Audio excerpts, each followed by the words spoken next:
안녕하세요. 예, 오종혁 국어선생님입니다. 자, 오늘은 이제 고전소설 콩쥐 팥쥐전에 대해서 공부를 하겠습니다. 예, 작자 미상이고요.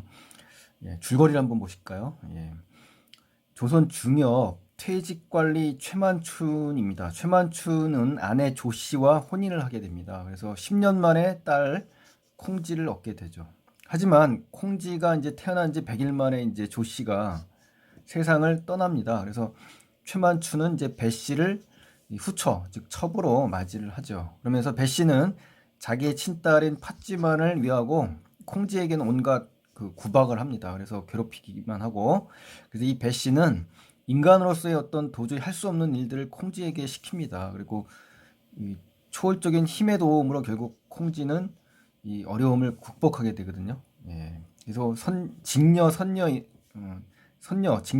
도움으로 또 감사의 잔치에 갈 수가 있습니다. 그래서 잃어버린 신발을 찾은 것을 인연으로 해서 감사와 혼인하게 됩니다. 그래서 그렇지만 이제 이런 콩쥐를 아주 질투를 하죠. 이 팥쥐가. 그래서 흉계를 꾸며가지고 콩쥐를 연못에 빠뜨립니다. 그래서 죽게 만들어요. 그래서 자신이 대신 감사의 부인 행세를 합니다. 그래서 콩쥐가 연꽃으로 다시 피어나가지고 구슬이 되어서 친한 노파 앞에서 나타나서 도움을 요청합니다. 그리고 나서 마침내 감사 앞에 나타나 진실을 아뢰게 됩니다. 그래서 감사가 팥쥐를 신문하고 난 뒤에 콩쥐의 시신을 연못에서 건져가지고 콩쥐는 다시 살아납니다. 부활하게 되면서 감사는 팥쥐에게 엄한 벌을 내리면서 해피엔딩으로 끝납니다.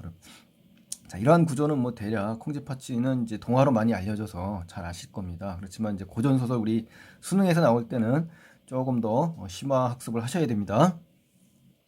자, 핵심 정리에 가시면은 주제를 보시겠습니다. 주제 보면은 이제 계모와 계모의 딸, 이 팥쥐의 괴롭힘 속에서 꿋꿋이 살아갑니다. 이 콩쥐가요. 그러면서 그러한 인생의 어떤 역정과 권선징악적인 이런 핵심적인 내용. 그러니까 권선징악이 여기서 중요하겠네요. 그렇죠? 권선징악. 그래서 여러분께서는 이 소설은 권선징악, 해피엔딩, 행복한 결말 뭐 이런 식으로 정리를 해주시면 좋겠고요. 배경 이제 연대는 이제 조선 후기 이야기고요. 성격은 이제 독자에게 깨달음을 주죠.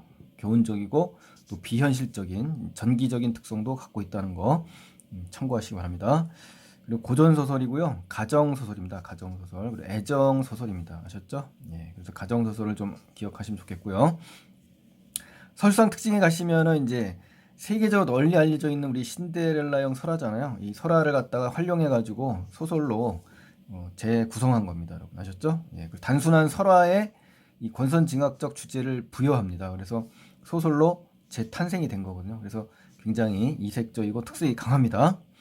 또 계모와 전실 자식 간의 관계를 소재로 한 계모설화 있죠. 우리 계모설화. 장화홍련전도 있습니다만 이런 계모설화 이걸 소재로 하고 있습니다. 후반부에는 이제 어떻습니까? 콩쥐와 감사가 결혼합니다. 결혼하고 나서 복수를 하게 됩니다. 복수의 그 설화에 없는 허구적인 창작 요소가 있다는 거죠. 그러니까 권선징악형 복수는 원래 그 설화에는 없었습니다, 여러분. 자, 악한 인간에 대한 철저한 응징을 형성함으로써 권선징악의 효과를 높입니다. 그리고 전래동화의 형태로 현대에도 널리 많은 사람들이 누리고 있습니다. 이 작품을요. 예, 요거까지 정리를 하시고요. 자, 이제 두 번째 페이지에서는 이제 본문 학습을 하게 됩니다. 이 본문 학습에는 이제 순특강이 나온 작품을 이제 네 부분으로 이제 나눠서 이제 정리를 할 겁니다, 여러분. 자, 그 부분에서 첫 번째 내용을 한번 보시겠습니다. 첫 번째는 이제 어떤 내용이냐면요. 우리 죽은 콩쥐 있죠? 콩쥐가 이미 죽었어요. 예. 그리고 나서 꽃이 됩니다. 연꽃이 돼서 팥쥐에게 안가품을 합니다. 그러니까 이제 팥쥐가 어떻습니까? 꽃을 불에 태워 없애버립니다. 아셨죠? 예.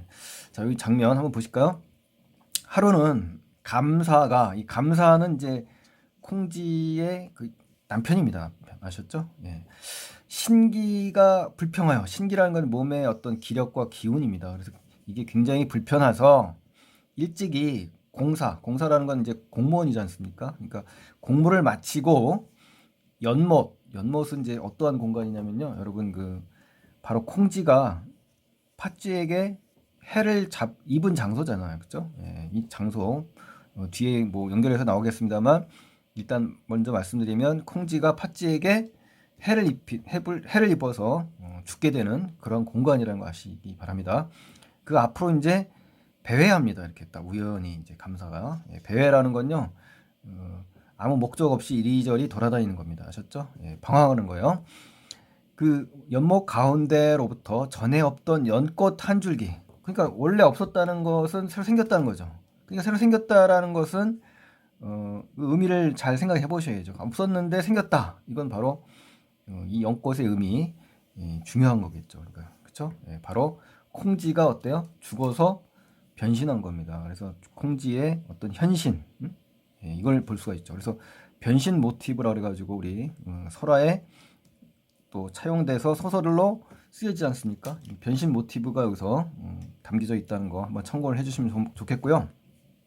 특별히 굉장히 특별하게 높게 솟았다.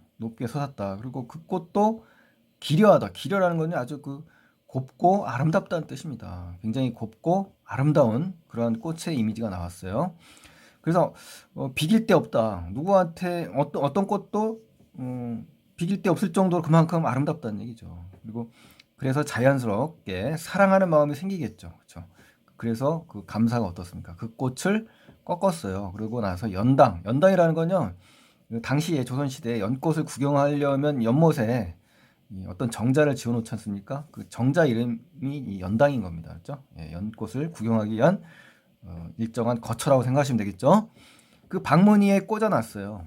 그래서 무한 사랑을 합니다. 이 감사가요. 그래서 팥쥐는 자 여기서 이제 팥쥐라는 이 반동인물이 나오는 거죠. 그렇죠? 반동인물이 나오는데 일찍이 깨닫는 일이 있었다. 일찍이 시기적으로 굉장히 그 앞선 이후에 이미 알고 있다는 얘기잖아요. 그러니까 팥쥐 자신이 어때요? 콩쥐를 연못에 직접 빠뜨렸기 때문에 다른 사람들보다 훨씬 더 어때요? 이해가 잘 되겠죠. 그렇죠? 그런 꽃이 별안간. 그렇죠? 아까 전에 없었다 그랬잖아요. 전에 없었다라는 것과 별안간 뭐 같이 연결되지 않습니까? 그다지라는 거는 그토록 그렇게 강조 부사어입니다. 강조. 아셨죠? 기려. 너무나 아름답고 곱게 솟은 일에 대하여 심히 괴상하게 생각하죠. 그렇죠? 이상하다. 없었는데 갑자기 별안간 아름다운 꽃이 저렇게 우뚝 솟아있다 이 생각하고 자기가 거기서 콩쥐를 죽였잖아요. 콩쥐가 죽인 장소에서 이런 일이 벌어졌다 그러면은 당연히 이러한 심기 이해 가시겠죠. 괴상하기 심한 것은 영감만 이제 결정적인 이제 사건이 있습니다. 영감이라는 건요. 그래서 그 감사를 얘기하는 겁니다. 감사. 그러니까 이제 여기서 콩쥐 팥쥐 할 때 이 팥쥐가요. 콩쥐를 죽이고 팥쥐의 부인 노릇 저희 팥쥐 대신 역할을 하잖아요. 감사의 부인 역할. 그러니까 영감이라고 부른 것은 자기 남편을 얘기하는 겁니다. 아셨죠? 그래서 그 방을 떠나면 팥쥐가 들어오고 나갈 때마다 그 꽃 속에 무슨 손 같은 것, 손 비스무리한 것이 팥쥐의 머리를 바당바당 쥐어 뜯는지라. 그러니까 팥쥐 머리를요 두 손으로 바득바득 잡아가지고 쥐어 뜯는 겁니다. 그러니까 뭐 하는 거냐면 팥쥐가 다시 현신으로 등장해서 안가품하는 거죠. 이제 귀신이 나타난 거죠. 귀신 쉽게 말해서요. 그래서 이 손 같은 게 나타났다는 건 어떻습니까? 우리 고전소설 앞 시간에도 배웠지만 비현실적인 거죠. 그래서 징벌하고 복수의 수단으로 이러한 것들이 나왔다라는 걸 아시면 되겠습니다. 그래서 비현실적 또는 다른 용어로 뭐라 그러죠? 전기적 요소 이렇게 같이 연결해서 꼭 기억을 하세요, 여러분. 비현실적 요소예요. 전기적인. 자, 그러면서 뭐라 합니까? 한두 번도 그러함도 아니요. 한두 번 그런 게 아니라는 얘기입니다. 그러니까 아주 그 자주, 그렇죠? 자주 있었다는 거예요. 그래서 번번이란 말도 그렇잖아요. 그렇죠? 자주 있었다. 머리 뜯기를 맞이 아니하는 고로 이유로 팥쥐는 크게 놀랍다. 그렇죠? 놀랍죠. 그렇죠? 또 아주 미워하여 누구를요? 콩쥐겠죠. 이것이 필연 분명히 아마 이 콩쥐년, 그렇죠? 콩쥐년에 귀신이 붙은 것이다라고 하면서 우리 그 콩쥐의 귀신이라는 거를 우리가 추측할 수 있는 근거가 바로 여기 나온 겁니다. 이 대사에서요. 그래서 연꽃이 이 죽은 우리 그 누구다 콩쥐와 관련이 있음을 추측하는 겁니다. 이 팥쥐가요. 아셨죠? 그래서 그 꽃을 빼어 불아궁이에 넣었다. 그렇죠. 이제 왜냐하면 그 존재 자체를 아예 없애버리려고 하는 그러한 의도가 담겨 있는 거죠. 그렇죠? 예. 자, 여기까지가 이제 첫 번째 내용입니다. 그래서 콩쥐가 팥쥐에게 양가품을 하려고 나타나자 팥쥐가 꽃을 불에 태워버리는 그러한 장면입니다. 자, 두 번째 장면 가실까요? 이제 오색 구슬에 오색 구슬에서 나타납니다. 이 콩쥐가요. 그러면서 노파에게 묘한 계책을 행하기를 실천해 주기를 부탁하는 그런 장면이 나옵니다. 자, 보실까요? 그런 후에 이제 시간이 흘렀다는 겁니다. 시간이 경과해요. 과연 머리도 뜯는 것 없고 팥쥐의 마음은 무한히 끝없이 상쾌하였다. 그렇죠? 콩쥐년. 그렇죠? 쥐의 아무리 죽은 귀신이 비록 영독이라는 건요. 아주 모질고 독한 이런 뜻이에요. 그렇죠? 모질고 독살스러울지라도 나의 이 알콩달콩, 이 의태어거든요. 이게 아기자기하고 사이좋게 지내는 모습을 갖다가 알콩달콩이라고 합니다. 여러분 아셨죠? 깨박이 쏟아진다. 깨가 쏟아진다는 거죠. 그러니까 두 사람 사이가 몹시 재미나고 막 신난다는 뜻이에요. 이 사는 것이 배만 아플 뿐이지. 그렇죠. 이제 콩쥐 입장에서는 자기 대신 이 팥쥐가 행복을 가로챘지 않습니까? 그 모습에 아마 배가 아플 거라고 추측을 하고 있네요. 이 팥쥐가요. 다시는 별 수 없으리라. 그렇죠. 이제 다시는 귀신으로 현신해서 나를 괴롭히지 못할 것이다라고 이 판정을 한 겁니다. 인식을 팥쥐가요. 그제서는 콩쥐의 세간 이제 그때 되어서 이제 콩쥐가 어떡합니까? 콩쥐의 그 세간 팥쥐가요. 콩쥐의 세간이라는 건요. 가재 도구입니다. 쉽게 말해서. 그러니까 살림살이를 막 뒷장질하는 거예요. 마음대로 뭐 하겠어요. 막 티적거리는 거죠. 그렇죠? 네. 그래서 지 마음대로 채를 잡는다는 것은 주도권을 잡고 조종한다는 겁니다. 그러니까 그 집안의 그 어떤 살림살이를 어떻다? 주도권을 쥐고 조종하려는 겁니다. 아셨죠? 그러니까 결국은 물질적으로도 지 마음대로 하려고 하는 이러한 아주 악독한 팥쥐의 마음을 알 수가 있네요. 그렇죠? 예.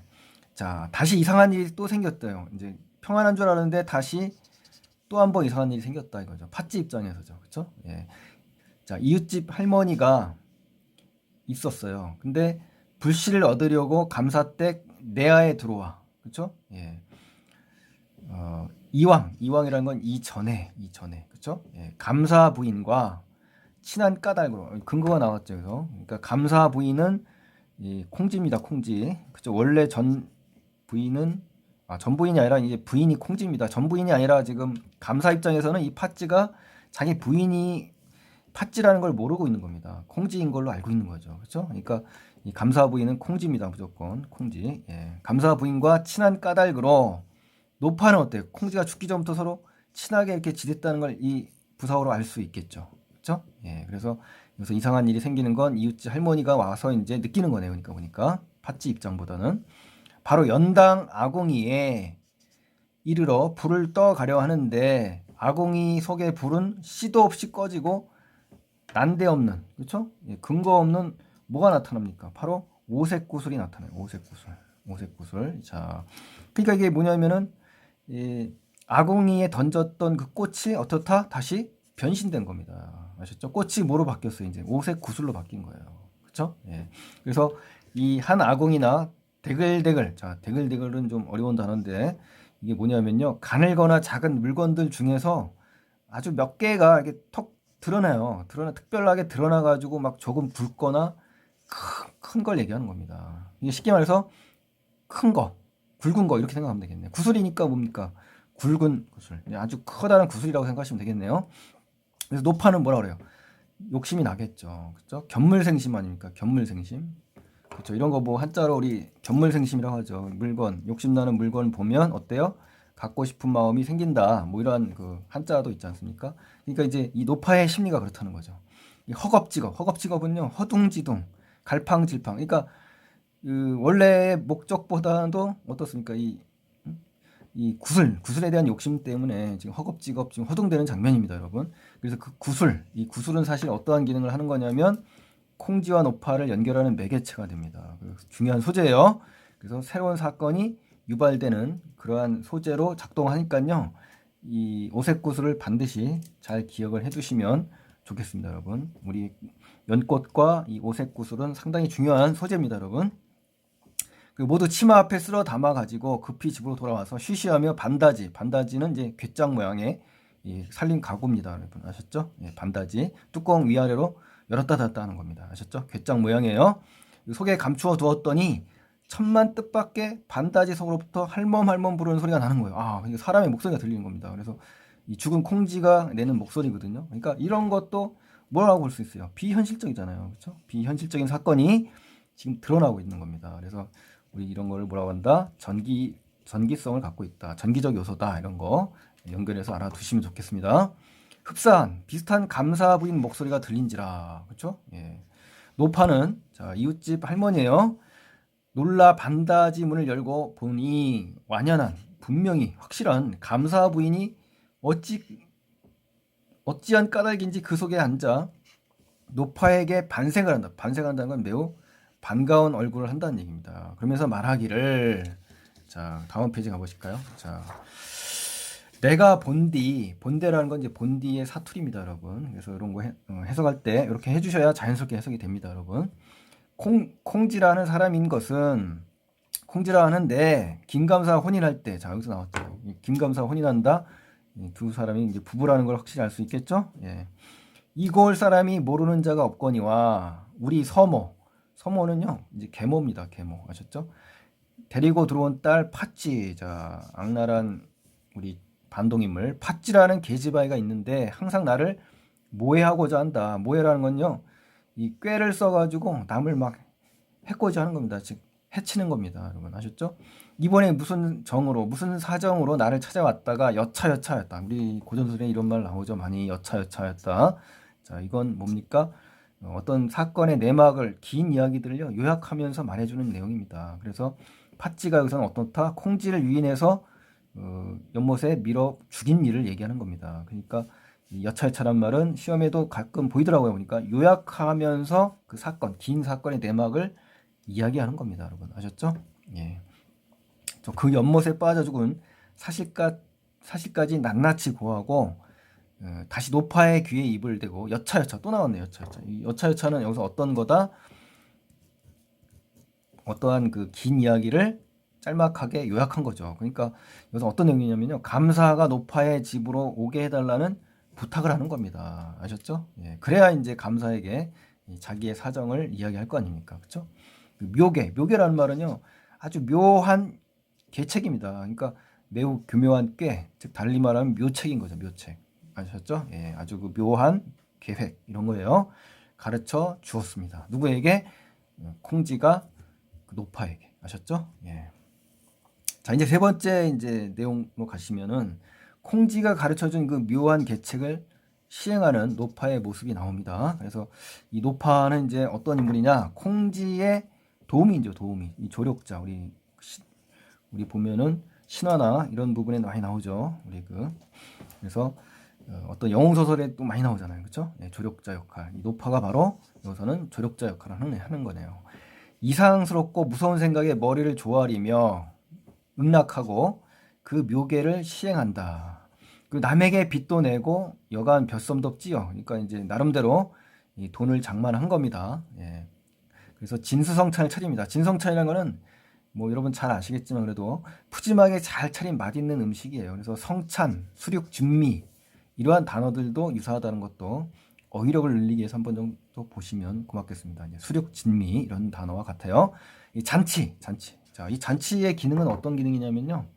이 말 그대로 뭡니까? 이 잔치는 이 콩쥐가 지금 억울하잖아요. 억울한 죽음을 당했잖아요. 이거를 이제 감사에게 알려야 되잖아요. 그렇죠? 그걸 알리려고 하는 의도적으로 마련된 그러한 자리가 바로 잔치입니다, 여러분. 이 소설에서의 잔치의 기능 반드시 알고 계셔야 됩니다. 그래서 배설이라는 건요, 잘 나옵니다. 우리 음식을 차려놓은 거다. 이렇게 생각하시면 돼요. 음식을 차려놓고 거짓으로 이 노파의 생일이라 하여, 그러니까 거짓으로 이제 노파의 생일이라고 한 것은 이제 노파가 이제 그 묘책을 시행하느라고, 그쵸? 예, 꾸며낸 이야기죠. 그래서 감사를 오게 하려고. 노파가 친히 김감사를 찾아뵙고 친절히 이제 물어보는 겁니다. 자, 뭐라고 물어보냐면 오늘은 소인의 생일이온데 변변치 못하지만 음식을 준비하였사오니 행차를 청하오니 누추라는 건 이제 좀 지저분하고 더럽다는 얘기입니다. 겸손하게 이야기하는 거죠.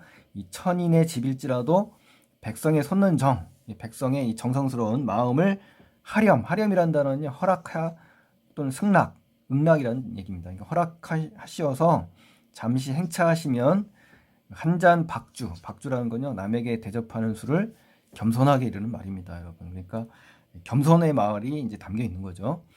관민이, 그렇죠? 관민이죠. 함께 즐기어 볼까 하옵나이다. 그러면서 이 노파가 콩지의 묘계를 어떻게 하는 거다? 실천하고 있는 거다. 그래서 감사를 어떻게 했다? 생일잔치에 초빙하는 그러한 말하기다라는 거 정리하시면 되겠네요. 하며 제3이라는 건요, 여러 번. 앙청이라는 것은 우러러 보면서 이제 부탁하는 거죠. 청탁하는 거예요. 부탁하거늘 감사도 그 뜻을 가상히 여겨서 그 윗사람이 아랫사람이 어때요? 착하고 기특하다라고 여겨죠. 초초히 부사어입니다. 바쁘다, 급하다 이런 뜻이에요. 바쁘고 급하게 노파의 집에 행차하니. 노파는 뭐라고 합니까? 본래 본디 아전의 계집입니다. 그쵸? 예, 아전이라는 것은 관아에 딸린 구슬아치입니다. 구실아치. 그 계집으로 처음 사또의 행차는 영광을 얻었겠죠, 당연히. 그렇죠? 예. 크게 좋아할 뿐만 아니라 동네 사람까지 아문의 집에 감사가 행차한다. 그렇죠? 굉장히 어떻습니까? 굉장히 행복한 거 아닙니까? 이 감사라는 건 당시 조선시대 관찰사입니다. 그래서 각도의 으뜸볕을, 즉 사또라고 하지 않습니까? 그래서 행차라는 거는 윗사람이 차리고 나서서 길을 간다는 겁니다. 그러니까 직접 이 사또가 누굽니까? 노파의 집에 직접 왔다. 이 자체가 굉장히 커다란 영광이지 않습니까? 그렇죠? 예, 그러면서 자랑스럽죠. 구경하는 사람들이 막 모여들겠죠. 그래서 이 노파라는 거는 늙은 여자, 할머니 또 할망구 이런 말을 쓰는데요. 우리 이웃집 할머니잖아요. 그렇죠? 누구의? 우리 콩지. 그렇죠? 예, 그래서 노파의 의미 기억하시라고 이제 적어놨어요. 이 집을 가득히 채웠더라. 그러니까 그렇죠. 이제 사람들이 밀집해서 많은 사람들이 몰려왔죠. 이제 왜 감사가 이제 평민의 집에 이제 왔지 않습니까? 그렇죠? 예, 그래가지고 많은 사람들의 구경이 와서 사람이 많이 몰렸네요. 그렇죠? 예. 자, 이제 네 번째로 한번 가볼까요? 네 번째 가면은 자, 어떤 내용이 나왔을까요? 이제 병풍뒤에 소리를 듣고 병풍 알아보려고 한다. 이제 감사가 이제 병풍뒤에서 이제 콩지가 이야기를 하거든요. 이제 그것을 감사가 듣고 자신의 아내에 대해서 이제 의심을 갖게 됩니다. 자, 보시죠. 감사가 노파의 집에 이르러 상을 받으니 온갖 음식이 안목을 황홀할 만치. 자, 그러니까 결국은 뭐냐면 눈이 휘둥그레질 정도로 고배라는 거는 이제 음식을 아주 그릇에 높이 개어 담았다. 그러니까 아주 푸짐하다 이거죠. 그렇죠? 하였는지라. 감사가 크게 칭찬하고 술을 부어 두어 잔 마신 뒤에 젓가락을 들어서 한번 상에 굴리니 한 짝은 길고 한 짝은 짧다. 비대칭이죠. 손에 잡히지 아니하니까 마음속으로 뭡니까? 노파의 이 소홀함을 괘씸히 여긴 겁니다. 그러니까 괘씸이라는 건요, 이제 예절에 어긋나서 굉장히 분하고 미워 보인다는 겁니다. 아셨죠?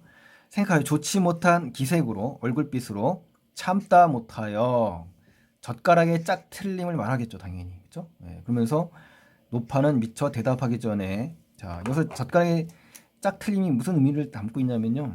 지금 아내가 바뀌었잖아요, 이 감사가요. 그렇죠? 그래서 그 상황을 갖다가 빗댄 겁니다. 그래서 감사가 자신의 현재 상황을 좀 알고 깨달았으면 한다라는 그러한 의미의 그 상황을 설정한 겁니다. 그래서 비유를 한 겁니다. 그래서 병풍 뒤로부터 사람의 음성이 있어 그 말에 대답하되 젓가락 짝 틀린 것. 그러니까 가짜 아내와 살고 있는 감사의 상황을 지금 상징하는 거잖아요. 비유하고. 그러니까 젓가락 틀린 거는 결국 뭐냐? 어찌 저렇게 똑똑하게 아시는 분이 사람 짝 틀린 것은 이제 아내가 뒤바뀌었잖아요. 그렇죠? 어찌 그렇게 모르시냐라고 하면서 어때요? 여기에 담겨 있는 우리 이 인물의 정서는 어떻습니까? 원망함과 야속함이죠. 콩지의 마음이 담겨 있잖아요. 이 말 속에. 그렇죠? 자, 이런 거 잘 정리하셔야죠. 이제 시조라든가 시에 이렇게 연결해서 정서를 물어볼 수 있잖아요. 그렇죠? 예. 감사가 대경 크게 놀라서 이 말이죠. 놀라겠죠. 굉장히 그렇죠? 예. 그리고 잠깐 말을 멈추고 가만히 앉아 생각하여도 깨닫지 못하죠. 그렇죠? 이제 어리둥절하겠죠. 이 감사의 입장에서는 아니 뇌의 짝, 이게 뇌의 짝이 틀리다니 이 어찌된 말이냐. 그자가 사람이냐 귀신이냐 하며 그윽히, 이 그윽히라는 건요 드러나지 않으면서 아주 깊고 평안하게라는 뜻입니다. 그래서 생각하다가 그 사이 자기 안에는 여기서 뭡니까? 감사는 지금 그 팥쥐를 콩쥐로 알고 있잖아요. 그러니까 이 역할이 바뀌었으면 지금 아직도 알아채지 못했다는 근거가 되는 거죠. 그렇죠? 어쩐지 그 행동이 종종 괴상한 일이 있음을 맹렬히, 자 맹렬이라는 건요 몹시 사나운 정도로 이런 뜻이에요. 깨달았다. 그러니까 결국 뭐냐면 진짜 부인이 아니었으니까 당연히 이상한 행동을 발견했을 거 아니에요. 예, 그걸 깨달았다는 거죠. 필연 반드시 콩쥐에게 무슨 일이 있는 것이라 하여 얼른 집에 돌아가서 알아보리란 마음에 진수성찬도 입에 들어가지 아니하고 밑에는 바늘방석을 깐 것 같다. 좌불안석인 거죠. 한자로. 좌불안석 초조함이죠. 초조. 불안하고 초조한. 그죠? 그런 마음이 담겨 있는 거고요. 1편 오직 정신이 어디에요? 집에 돌아갈 마음밖에 없다. 그죠? 예. 자, 이제 마지막 5번째 장면입니다. 이제 감사 앞에 나타나서 누가요? 콩쥐가 자신이 죽게 된 사연을 말하고 이제 환생하네요. 이제 소생하는 이제 콩쥐의 모습이 나옵니다. 자, 보실까요? 자, 마지못해 노파에게 치사하며, 치사라는 건 이제 감사 인사를 드리고 상을 물리고 일어서려 할 때 병풍 뒤에서 한 미인이 나타났다. 이 미인은 누구다? 우리의 주인공 콩쥐입니다. 콩쥐. 노기홍상. 노기홍상이라는 건요. 이 곱게 차려입은 젊은 여자의 옷차림입니다. 아시죠? 예. 자, 당시 조선시대의 전형적인 옷차림이에요. 자, 천연이라는 것은 뭐 아무렇지도 아니한 듯이, 그렇죠? 예, 겉으로는 전혀 티를 안 내는 그런 표정인 겁니다. 감사에게 예를 하며 가로되, 그렇죠? 귀신인데도 이렇게 천연이 이야기하는 자체가 되게 당황스럽겠죠. 이 감사에게도. 영감이라고 하잖아요. 남편을 갖다가 이야기하는 겁니다. 첩은 결혼한 여자가 윗사람을 상대해 자기를 낮춰서 이루는 대명사입니다. 1인칭 대명사. 그러니까 콩쥐 자신을 이야기하는 겁니다. 그러니까 부부라는 걸 알 수 있는 거죠. 몰라보십니까? 라고 이제 묻는 거죠. 하거늘 감사는 더욱 경이라는 건 놀랄 경자입니다. 의심할 의자잖아요. 그러니까 굉장히 놀라고 의심하면서 어찌할 줄 모르겠죠. 굉장히 당혹감을 감출 수가 없겠죠. 그러면서 하는 말이 부인이 어찌 사람을 속이면 어찌 이같이 심할 수 있으리요. 내가 불민하다. 불민이라는 거는 어리석다. 이런 얘기입니다. 그대의 조롱. 마음대로 나를 데리고 노느냐. 아니면 이때껏 하는 일과 하는 말은 전연이란 건 도무지 전혀 깨달을 수 없다. 그러니 빨리 이야기를 해달라. 사람의 이 답답한 가슴을 풀어주기를 바란다라고 이제 이야기하는 거죠. 굉장히 답답하겠죠. 그렇죠? 자세한 상황을 모르는 상황에서 이 콩쥐가 나타났으니까요. 자, 물음에 대하여 이 콩쥐는 그 자리에 엎드려지면 목이 메어 말이 나오지 못하죠. 그렇죠. 굉장히 답답하고 애달프겠죠. 예, 구슬픕니다. 자, 첩이 일찍이 이제 콩쥐가 이제 이야기합니다. 팔자가 기구합니다. 그리고 영감의 후의라는 건요, 이제 선심, 다른 말로 선심인데 남에게 이제 인정을 베푸는 겁니다. 영감이 나에게 이렇게 선심을 쓰셔가지고 이렇게 좋은 지에 이렇게 이르렀는데 이 배우지 못한 이 몸으로 마음껏 받들어 보려 생각하였는데 이 말이에요. 불의에 갑자기 의붓 동생 팥쥐라는 아이가 계집아이의 그 독해라는 건요 아주 독한 해로움입니다. 독하게 피해를 준다는 얘기죠. 심한 피해를 입어서 몸은 벌써 어떻다? 예, 연못 귀신이 됐네요. 연못 귀신. 그죠? 귀신이라는 근거가 확실하게 못 박혀서 나왔네요. 그러면서 본래 첩의 성질이 악함이 없었으므로 이 옥황상제께서 특별히 세상에 재생케 하엽삽기로 미진한 아직 하지 못한 인연을 말씀할까 하고 주인 노파의 신세를 끼치었사오니 영감께서는 이제 이렇게 된 이상에 다른 생각하지 마시고 그 팥쥐와 함께 안양이라는 건요 나머지 삶을 평안하게 누리소서라고 이제 이야기하는 겁니다. 그러니까 이제 복수의 그 칼날을 갈러 온 게 아니라 여기서는 남편의 행복을 빌어주려고 이렇게 온 거네요. 그렇죠? 예, 그래서 감사는 귀신이 되어온 콩쥐를 어때요? 이 사람 콩쥐의 말을 통해서 사건의 내막을 다 알게 된 겁니다. 그러니까 자초지종을 이 콩쥐의 그 말하기를 통해서 모든 내막을 알게 된 거죠. 그렇죠? 예. 자, 하고 느끼어 울기를 맞이하니하므로 감사는 듣기를 다하고 일변 자기의 불명이라는 건요, 이 사리의 어두운, 자기 자신을 갖다 뭐 한 겁니까? 부끄럽게 여긴 겁니다. 아셨죠?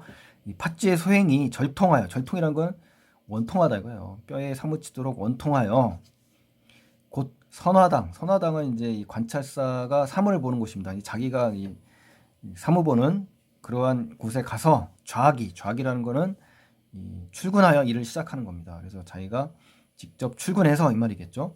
팥쥐를 잡아 문초했다. 문초라는 것은 신문하는 겁니다. 신문. 그래서 일변 오로지 연못을 이제 치게 하니 과연 콩쥐의 신체가 웃는 낫으로 누워 있는지라. 자, 뭔가 이 웃는 낫은 이 행복한 결말을 암시하죠. 지금 보니까 급히 건져내어 염습. 자, 염습이라는 것은 시신을 씻긴 뒤에 수의를 갈아입히고 연포로 묶는 일입니다. 그래서 이거 할 때에 죽었던 콩쥐는 다시 어때요?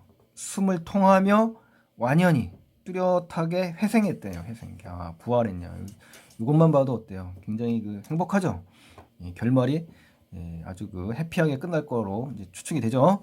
그때 노파의 집에서 어때요? 울기를 맞이 아니하던 콩쥐는 온데간데 없어졌죠. 이제 그쵸. 이제 귀신이 사라지고 이제 실제로 되살아났기 때문에 자 모든 관속이라는 것은 이 지방 그 관아의 아전과 하인들입니다. 그 읍내 백성까지 모두 어때 그 신기한 일을 놀라지 않으냐는 사람이 없더라라고 하는 겁니다. 그래서 이 뭐뭐 하더라라는 거는요 구어체가 아니라 뭐다 문어체다라는 것도 기억을 해주시기 바랍니다. 자 뭐뭐 한지라 뭐뭐 하더라 이런 말투예요. 그래서 문어체다 구어체가 아니에요. 자 이러한 문체까지 좀 확인하시고 전체적으로 이제 단어가 어렵고 그런 부분에서 이제 어려울 수가 있습니다. 내용은 어렵진 않은데 이 단어와 구절의 풀이가 잘 안 되면 어렵습니다. 그러니까 여러분께서 공부하실 때 이 단어도 좀 신경을 쓰면서 하시면 좋겠어요. 이 단어가 몰라서 해석이 안 되지 여러분 쉬운 내용입니다. 아셨죠? 그러니까 여기 선생님이 정리한 이런 단어들은 한 번 정도 꼼꼼히 보시면 다른 또 작품에 연결이 되거든요. 이 단어들이. 그래서 그런 겁니다, 여러분. 그래서 꼼꼼히 단어 공부도 해주셨으면 고맙겠습니다, 여러분. 자, 오늘 수업 잘 들으셨고요. 도움이 되셨다면 좋아요, 구독 꼭 부탁드립니다, 여러분. 감사합니다.